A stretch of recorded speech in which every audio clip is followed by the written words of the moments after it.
Hello friends.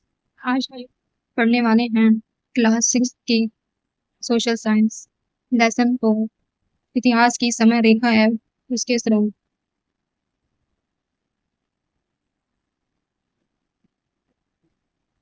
इतिहास अतीत और वर्तमान के मध्य एक अनवरत संवाद है। यह संवाद है आज के समाज और कल बीते समय के समाज के मध्य। हम अतीत के आलोक में ही वर्तमान समाज को पूर्ण समझ सकते हैं। ये स्टेटमेंट कही थी E.H. कार ने। आगे बढ़ते हैं। राष्ट्रीय संग्रहालय नई दिल्ली ऐसे संग्रहालयों में अतीत से संबंधित उन वस्तुओं जैसे मूर्ति, सिक्के और आभूषण आदि को संरक्षित किया जाता है जो हमें अपने इतिहास को समझने में सहायक सिद्ध होती है। हम ऐतिहासिक काल की गणना किस प्रकार करते हैं? इतिहास को समझने के लिए विभिन्न स्रोत हमारी किस प्रकार सहायता कर सकते हैं? आदि मानव किस प्रकार रहते थे? हम अतीत का अध्ययन किस प्रकार करते हैं? आइए विचार करें। आपने अपने अतीत की सबसे पुरानी स्मृति कौन सी है? क्या आपको याद है कि उस समय आपकी आयु क्या थी? संभवतः 5 या 6 वर्ष पूर्व तक की यह सभी स्मृतियां आपके अतीत का हिस्सा है। आपको क्या लगता है अतीत को समझने में हमें वर्तमान विश्व को समझने में कैसे सहायता मिलेगी? इतिहास किसे कहते हैं? इतिहास मानव के अतीत का अध्ययन है। आपको विज्ञान की कक्षा में पता चलेगा कि पृथ्वी का एक बहुत ही लंबा इतिहास है जिसमें से हम मानवों का इतिहास नवीनतम और एक छोटा सा भाग है। यह है ये पृथ्वी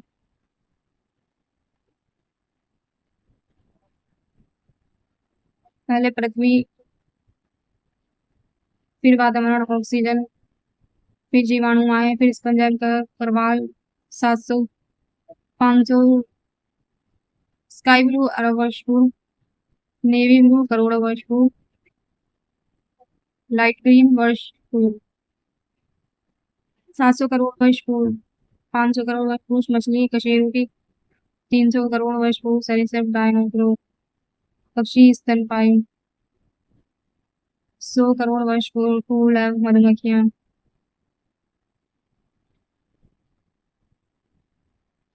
3 लाख वर्ष पूर्व होमो सेपियंस। ये दिखा रखा है कि पहले पृथ्वी 4 लगभग 5 अरब वर्ष पूर्व, फिर वातावरणीय ऑक्सीजन ऑक्सीजन आई, फिर जीवाणु आए, फिर डायनासोर आए हमारे पृथ्वी पर।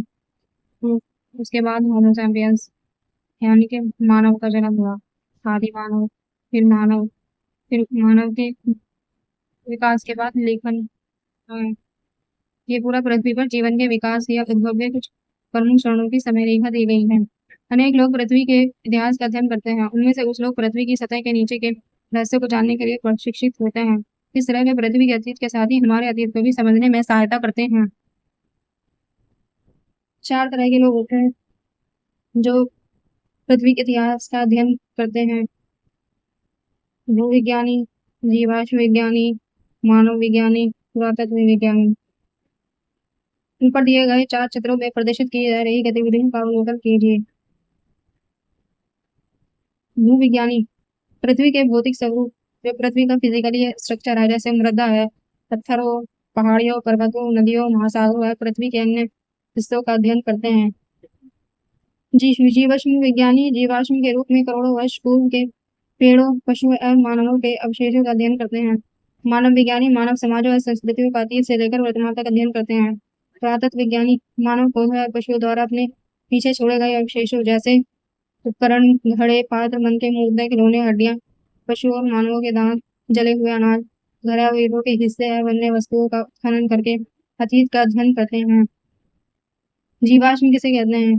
जीव जंतुओं के पद चिन्हों या पौधों के अवशेष चिन्ह जो कि मृदा अथवा शिलाओं की परतों के बीच संरक्षित पाए जाते हैं, जो सड़े गले हो जाए पृथ्वी के नीचे दब के सड़ जाते हैं, वही जीवाश्म होते हैं। इतिहास में समय की गणना किस प्रकार की जाती है? युग किसे कहते हैं? युग होता है समय का एक निश्चित कालखंड। प्रत्येक समाज और संस्कृति के पास समय की करने की अपनी प्रणालियां रही हैं। प्रमुख घटना जैसे किसी व्यक्ति विशेष का जन्म या किसी शासक के शासन का आरंभ एक नए युग का आरंभ माना जाता रहा है। आज के समय में विश्व भर में सामान्य ग्रेगोरियन कैलेंडर तिथि पत्र का उपयोग होता है। साथ ही त्योहारों की तिथियों की गणना एवं अन्य मांगलिक कार्यों के लिए हिंदू, मुस्लिम, यहूदी, चीनी तथा अन्य तिथि पत्रों का भी उपयोग होता है। हम ग्रेगोरियन कैलेंडर का उपयोग करते हैं। ग्रेगोरियन कैलेंडर क्या होता है? इस कैलेंडर का उपयोग विश्व भर में होता है, जिसमें 365 दिन मिलकर 12 माह का निर्माण करते हैं और प्रत्येक 4 वर्ष में एक अधिवर्ष होता है। इस प्रकार शताब्दी वर्ष जैसे 1800, 1900, 2000 आदि सभी अधिवर्ष लीप वर्ष होंगे यदि यह 400 से विभाजित हो सकते हैं तो। इसलिए दिए गए शताब्दी शताब्दी वर्षों में से केवल 2000 ही लीप वर्ष होगा। एक ग्रेगोरियन कैलेंडर के बारे में है, ये किसे कहते हैं? पश्चिम में सामान्य ईसा मसीह के जन्म वर्ष से कैलेंडर का आरंभ माना जाता है। इस बिंदु से आगे के वर्षों की गणना की जाती है। इसे अंग्रेजी में एडी से इंगित किया जाता है और जो ईसा के जन्म के बाद के वर्षों को इंगित करता है, परंतु विश्व भर में इसे अंग्रेजी में कॉमन एरा अथवा सी कहा जाता है। उदाहरण उदाहरण भारत 1947 में स्वतंत्र हुआ। इसे 1947 ईस्वी, कभी कभी ईस्वी सन 1947 अथवा 1947 सीई अंग्रेजी में लिख सकते हैं। इसी प्रकार ईसा मसीह के जन्म की प्रारंभिक तिथि से पूर्व के वर्षों की गणना उल्टे अवरोही क्रम में की जाती है। अब इसे अंग्रेजी में बीसी से इंगित किया जाता है, जिसे अब अंग्रेजी में बिफोर कॉमन एरा बीसीई से इंगित किया जाता है। ये ईसा मसीह का जन्म, ईसा मसीह के जन्म के बाद एसी कहा जाता, जन्म से पूर्व बीसी। लेकिन अब एसी की जगह इसको कॉमन एरा सीई कहा जाता है और इसको बिफोर कॉमन एरा बीसीई। उदाहरण के लिए 560 जन्म के क्या आप जन्म से कितने वर्ष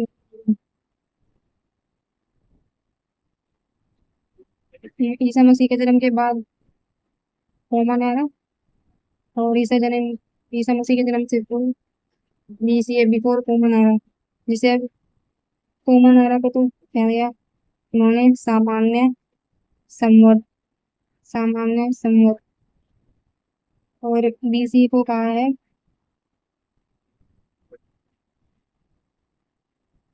एक मिनट। इन्होंने बीसी बीसी के लिए सामान्य संवत को शॉर्ट में ये वाली और सी के लिए सामान्य संवत सा शब्दों का प्रयोग किया है। बीसीई सामान्य संवत पूर्व और सी के लिए सामान्य संवत। आइए पता लगाइए। इस प्रकार की गणना सरल होती है, परंतु इसमें एक समस्या रहती है। ग्रेगोरियन तिथि पत्र में कोई भी वर्ष शून्य के रूप में चिन्हित नहीं किया जाता। ये कैलेंडर है, इसको एक मानेंगे इसको एक और इधर दो इधर दो। यहाँ हम जीरो कभी नहीं मानते, एक ही माना जाएगा। और जब हम कोई भी डेट निकालते हैं, किसी भी समय निकालते हैं, ये एक दो तो इन दोनों को जोड़ देंगे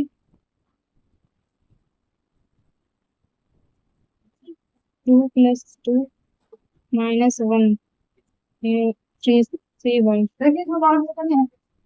ध्यान से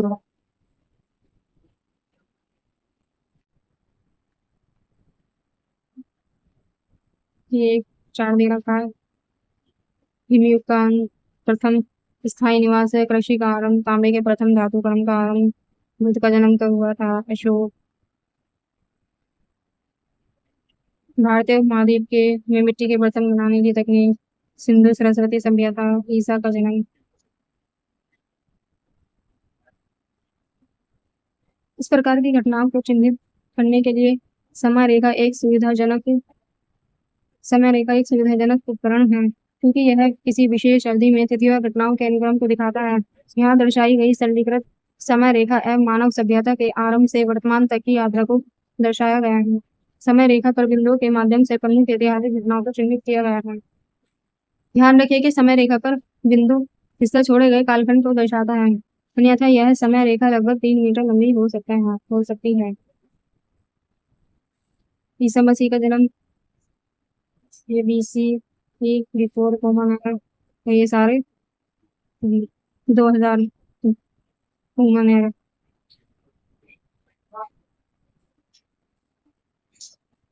समय रेखा ऐतिहासिक घटनाओं के क्रम को समझने में भी सहायक होती है। उदाहरण तिथियां देखे बिना भी आप बता सकते हैं कि बुद्ध का जन्म ईसा मसीह के जन्म से पहले हुआ था।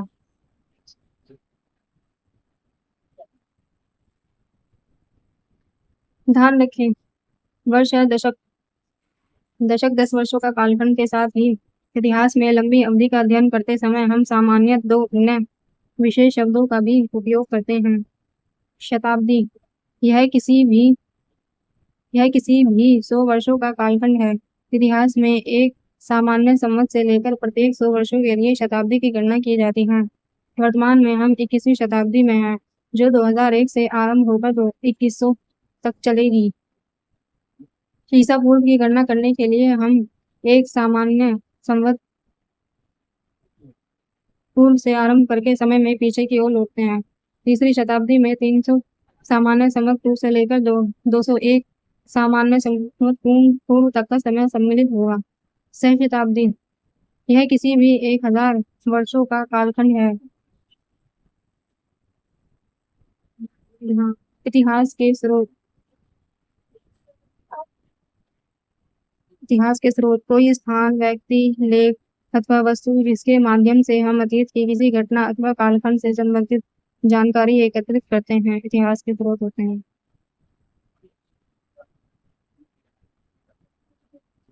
ध्यान रखें, आप जानते हैं कि भारत में पारंपरिक तिथि पत्रों का निर्माण इस प्रकार किया जाता रहा है। अनेक भारतीय तिथि पत्र महीनों और दिनों के निर्धारण के लिए सूर्य और चंद्रमा की स्थिति पर निर्भर करते हैं। पंचांग तालिकाओं की एक पुस्तक है, जिसमें प्रत्येक माह के दिनों के साथ साथ संबंधित खगोलीय आंकड़ों को सूचीबद्ध किया जाता है। उदाहरण के लिए सूर्य ग्रहण, चंद्र ग्रहण, सूर्योदय और सूर्यास्त आदि जैसी घटनाओं का सटीक आकलन करता है। मौसम के पूर्व अनुमान, त्योहारों की तिथियों और समय निर्धारण आदि के लिए आज भी भारत में पंचांग का बड़े स्तर पर उपयोग होता है। इतिहास के स्रोत क्या क्या हैं, आइए पता लगाइए।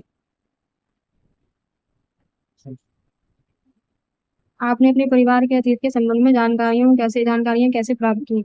इन जानकारियों को प्राप्त करने के लिए क्या आपने छायाचित्रों, डायरियों, पहचान पत्रों आदि का उपयोग किया, या आप केवल अपने माता पिता और संबंधियों की स्मृतियों पर निर्भर थे? आइए विचार करें, क्या आपने कभी अपने घर अथवा आसपास पुराने सिक्कों, पुस्तकों, वस्त्रों, आभूषणों अथवा बर्तनों को देखा है? इन वस्तुओं अथवा पुराने घरों और भवनों से हम किस प्रकार की सूचनाएं एकत्रित कर सकते हैं? प्रत्येक वस्तु अथवा संरचना एक कहानी बताती है, और यह चित्र पहेली जिज्ञासा के हिस्से की तरह होती है। जिन वस्तुओं का आपने घर में देखना है, वह आपको अपने परिवार के इतिहास के विषय में कुछ बताती है। इसी प्रकार हम ऐतिहासिक घटनाओं के बारे में विभिन्न स्रोतों से जानकारी एकत्रित कर सकते हैं। एक बात सदैव याद रखनी चाहिए कि इतिहास के मामले में पहेली के कुछ हिस्से गायब रह सकते हैं। इतिहास के स्रोत, मौखिक स्रोत में लोक साहित्य,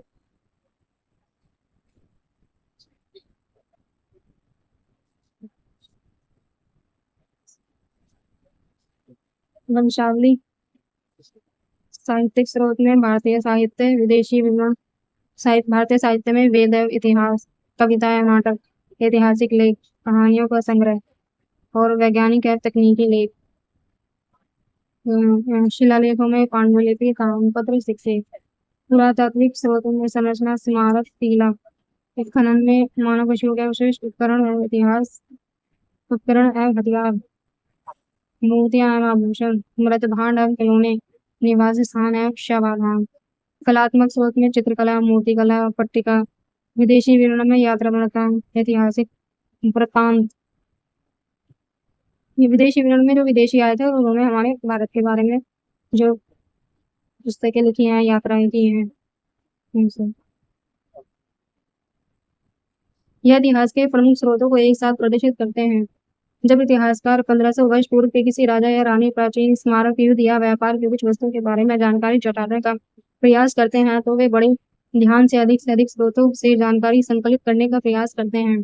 कभी कभी ये स्रोत एक दूसरे की पुष्टि करते हैं तो कभी यह एक दूसरे के विपरीत सूचनाएं प्रदान करते हैं। ऐसी परिस्थितियों में यह निर्णय लेना पड़ता है कि किस स्रोत पर अधिक विश्वास किया जाए। इस प्रकार इतिहासकार जिस कालखंड का अध्ययन कर रहे होते हैं वे उसके इतिहास का पुनर्निर्माण करने का प्रयास करते हैं। इतिहासकार एक ऐसा व्यक्ति जो अतीत का अध्ययन करता है उसके विषय में लिखता है, इतिहासकार कहलाता है।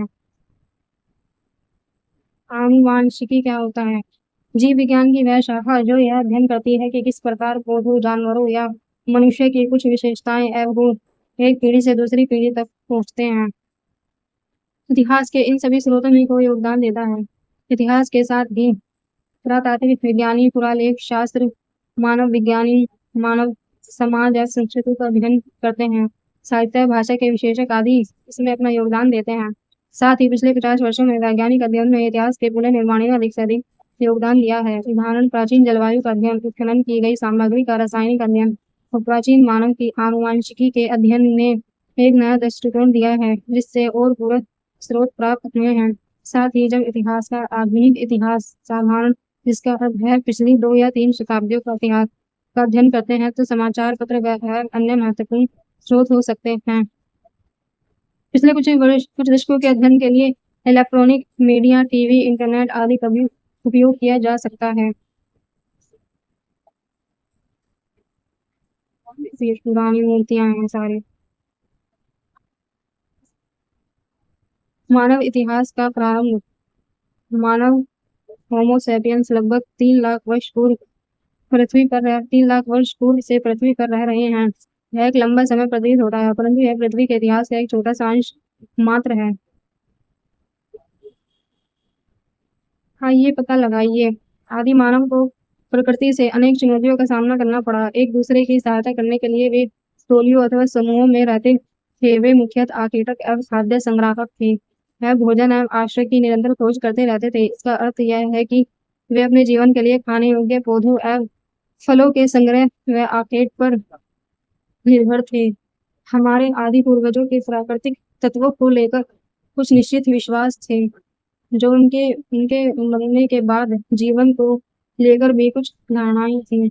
मरण उपरांत जीवन जो होता है, मृत्यु के बाद जीवन। यह समूह अस्थायी शिविरों, शैलाशों या गुफाओं में रहते थे एवं एक दूसरे में जिन भाषाओं में संवाद करते थे वे अब लुप्त हो चुकी हैं। उन्होंने अग्नि का उपयोग किया, पत्थर की उन्नत कुल्हाड़ियां एवं ब्लेड्स, नुकीले तीरों एवं अन्य उपकरणों आदि के निर्माण में उनके जीवन को सरल बना दिया। संपूर्ण विश्व की सैकड़ों गुफाओं के शैल चित्रों में उनके जीवन के विविध आयाम दिखाई देते हैं। इनमें से कुछ चित्र साधारण आकृतियों एवं प्रतीकों के हैं जबकि कुछ अन्य चित्र अधिक विस्तृत है उनमें पशुओं एवं मानवों के दृश्य हैं। समय के साथ इन आदि मानवों ने पत्थरों, मनकों की माला, पशुओं के दांतों के पेंडेंट आदि जैसे साधारण आभूषण बना लिए और कभी कभी वे दूसरे समूहों के साथ इनका आदान प्रदान करने लगे। पहली उपज। एक लंबे समय में पृथ्वी की जलवायु में अनेक परिवर्तन आए हैं। एक समय पृथ्वी पर बहुत ठंड थी, अब इसका एक बड़ा भाग बर्फ से ढका हुआ था, इसलिए इसे हिमयुग कहा जाता था। इसके विषय में आप विज्ञान में विस्तार से अध्ययन करेंगे। बाद में जब जलवायु गर्म होने लगी तो बर्फ का कुछ भाग पिघल गया जिसके कारण तत्कालीन नदियों में जल भराव हो गया जो बाद में समुद्रों में समाहित हो गई। हिमयुग लगभग 1 लाख वर्ष पूर्व से लेकर 12,000 वर्ष पूर्व तक रहा।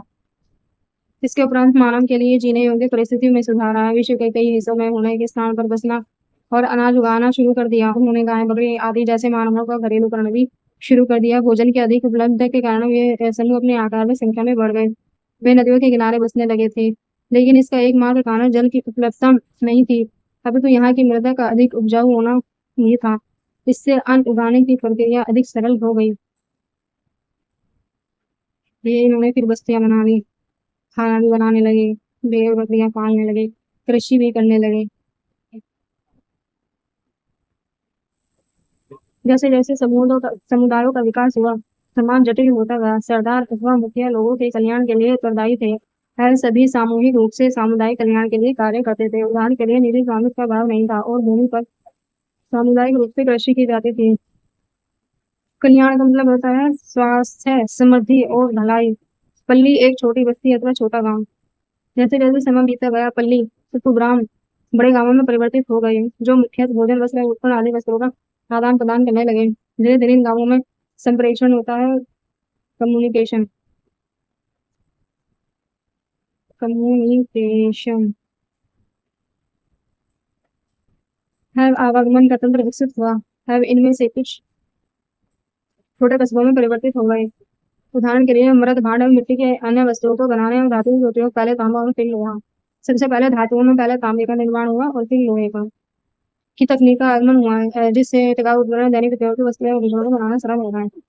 हम अध्याय 6 में देखेंगे कि किस प्रकार सभ्यता का उदय होता गया और कैसे समाज बनता गया। आगे बढ़ने से पहले हमने अतीत के बारे में और अधिक जानकारी के कुछ तरीकों को पता लगाया। समय रेखा की अवधारणा में विभिन्न समय पर ऐतिहासिक घटनाओं के निगम होने में सहायता करती हैं।